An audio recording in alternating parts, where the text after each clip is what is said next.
generation at least. And I wish you the best today. And any third dimensional habit has been coming up for us. We're definitely doing well.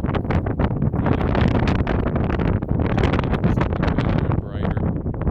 A new day, a new moment. A bright peace is upon us.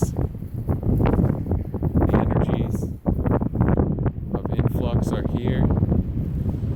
The peace and serenity of a gorgeous moment.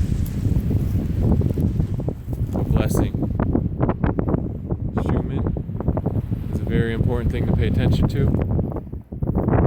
And for me at least. I wish you the best on your journey out here. We're all in this together. And we're obviously doing really good at it. So there's going to be people that need your help. So just do your best to step up to the plate when you can. You don't always have to. Don't always feel obligated. And if you don't do something and later on you're like, oh, I wish I did that. Don't worry. You did exactly what you were supposed to do.